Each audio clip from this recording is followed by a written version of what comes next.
Ayan na, magandang araw mga kababayan. Meron tayong breaking news ngayon. Kapapasok lang itong balitang ito, no? Mainit-init pa ito mga kababayan. Ayan talagang tila ni-isa-isa na, no? Itong mga majority group dito sa may Senado. At ito nga mga kababayan, kapapasok na balita lang. Galing sa may GMA News na si Senador Marcoleta ay sinampahan na ng kasong plunder dito sa may ombudsman. Kaya ito, tila di isa-isa na itong mga senador na to ng majority, no? Ito, pakikinggan po natin ito mga kababayan, itong balitang ito. Sinampahan ang reklamong plunder at indirect bribery si Senador Rodante Marcoleta sa Ombudsman dahil sa pagtanggap umano ng regalong 75 million pesos. Ang sabi ng mga investigador ng Ombudsman, masyadong malaki ang halagang tinanggap ng nooy kongresistang si Marcoleta para isiping walang hinihintay na kapalit ang mga nagbigay. Ayan na mga kababayan. Bali sinampahan na ng kasong plunder itong si Senador Marcoleta, no? Dahil nga may nagbigay sa kanya ng 75 million pesos. Itong 75 million pesos ito yung 2025 nung bago mag-election daw, may nagbigay sa kanya ng ng 75 million. Isa rito si Mike Defensor na nagbigay ng 25,000 at meron pang dalawa na nagbigay nga na tagto 25 by naging 75 million. Itong dalikom lahat na pera. Pero nagsalita si Mike Defensor, hindi man to galing sa government itong perang ito. Ito yung private, Pero sinasabi nga ng ombudsman dahil nga hindi ito declare sa salin ni Marcoleta, kaya lumabag siya sa batas, kaya ngayon kinakasuhan ngayon siya ng plunder. Medyo mabigat, mga kababayan. Kaya sa tingin ko mga kababayan, talagang unti-unti na itong mga majority dito sa Senado. Ang tracing ito si Bato, di ba? Ngayon ulit natin na hinahagilap na siya, para yung warrant sa kanya. Tapos ang pangalawa itong si Jinggoy Estrada. Ito nga si Jinggoy sinasampan din ng kaso na plunder na rin, At unti-unti na. At ito ngayon panibago itong si Senador Marcoleta. Kasi alam natin mga kababayan, itong majority ngayon sa Senado, ang 13 na to, solid talaga to Talagang hindi nila kayang gibain to Gusto nilang gibain talaga to. Ngayon, hindi nila maggiba-giba. Kaya mangyayari niyan mga kababayan ay sari-saring kasong isasampa dyan. Malamang hindi lang yan si Jinggoy Estrada, hindi lang si Senador Marcoleta.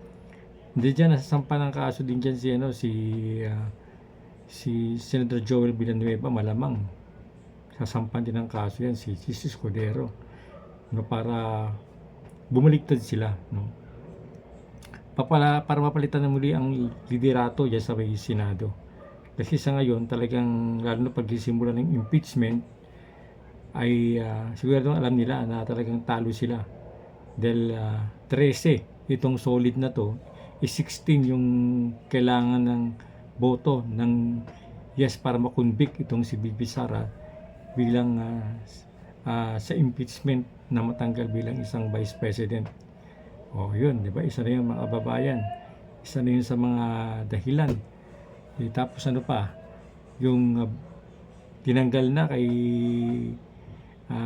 Senadora Lacson itong Blue Ribbon Committee. Ito nga, nilipat nga ito kay Senator Pia Cayetano. Alam naman natin mga kababayan, matinding anomalya yan. Isa sa mga kinakatakutan yan ng mga kawatan sa ating gobyerno. Sa yung mga mastermind dyan, malamang ngayon kinakabakabahan na sabagat hindi pa naumpisahan yung hearing dyan sa Blue Ribbon Committee. Pero siyempre bago umpisahan yan, gumagawa sila ng plano yan kung paano nila babasagin itong 13 na majority at takutin ng mga to, kasuhan ng mga to para bumitaw, ano, lumipan dito sa may minority at magkaroon ng panibagong liderato dito sa may Senado. Kaya yan, abangan natin yan kasi wala pang sagot nitong si Marcoleta patungkol dito sa may plunder na isinampa sa kanya, no, dyan sa may ombudsman na yan. Kaya dapat maging matatag lang talaga itong mga majority group na to kasi nga talagang alam natin talagang hindi lang yan ang simula, no? Talagang hindi titigil ang mga kalaban ng majority para sirain, basagin sila at yung mga nagtatakip dito sa mga magnanakaw nito ay may balik sa pwesto. Alam naman natin mga babayan kung sino nagtatakip dyan sa mga kawatan, di ba? Sa mga flood control na yan, alam na natin yan kung sino yan. Dahil ito si Senador Lacson ay talaga na wala naman siyang ginagawa. Tsaka ito si SP Soto dati, wala naman silang action, ano? Maraming hinihiling yung taong bayan, imbitahan itong 18 Marines, ano, para magsalita. Pero hindi pinapansin ni Senador Lacson, no? At marami pa, no? Pati si Chavit Singson gusto magsalita, no? Pumayag na imbitahan siya pero ng bandang huli umatras itong si Lacson. Hindi niya na inimbitahan itong si Chavit Singson kasi marami siyang ibubunyag patungkol diyan sa may lugar ng ng ibang lugar nila Chavit Singson diyan. Diyan din ang lugar nila nila Marcos, ano? At ang alam natin si Sandro Marcos, maraming mga anomalya sa mga ghost project dyan sa may lugar nila. Kaya ito, kababayan, kaya talaga alam na, asahan natin yan, asahan natin itong mga pangyayaring ito at sa sunod pa mga araw o linggo ay mas lalo pang lalala. At itong balita nga natin ay nagbo-volunteer na rin itong si General Torre, no? Kung aalukin siya ni Bongbong Marcos para hulihin ito si Senador Bato, ay gagawin niya, maging karoon siya ng special posisyon sakali talagang ibigay sa kanya na hulihin itong si Bato, ay volunteer itong si Chel Torre. Talagang gigil ito si Torre talaga sa mga Duterte talaga. Kaya takot din sila mga kababayan na maupo itong si BP Sara. Kaya ginagawa niya lang lahat ng paraan para hindi makatakbo sa 2028 itong si Inday Sara. Ngayon nga may panibagong lumalabas ngayon na magkakaroon ng CONAS, panibagong na baguhin yung yung saligang batas, na pagdarating sa 2028 ay wala nang eleksyon, magkaroon ng extension ng 3 years ang presidente si Bongbong Marcos. Kung saling pumasa itong batas na inaano ng yung pagpapalit ng constitution, may extend si Bongbong Marcos bilang pangulo, maging 2031 siya na maalis sa kanyang posisyon bilang pangulo. At ang mangyayari pa, pabaguhin din ng constitution yung edad ng tatakbo bilang pangulo. Gagawin nilang 50 years old. Dati kasi ngayon 42 years old na, ngayon gawin nilang 50 years old.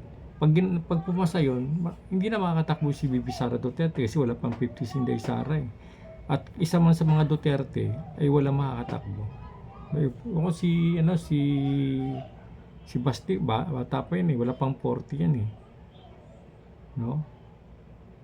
Si Congressman Pulong, yan baka mga sa 50 nila siguro yan, baka pwede siya Kaya yan mga kababayan, abangan natin yung mga sunod na mga pangyayari at kita naman natin kung paano talagang ginigipit na itong mga Duterte Black, mga Duterte yung majority group na ito sa pangulo ni SP Cayetano. Kaya abangan natin mga sunod, baka bukas lang sumagot na itong si Senador Marcoleta sa mga sinampang kaso sa kanya dito sa ombudsman. Ayan to mga kababayan, hanggang dito na lang ating upload, ating video. Kaya kung bago na ka lang sa aking channel, please like and subscribe para updated ka sa aking ginagawang upload video. Okay, God bless.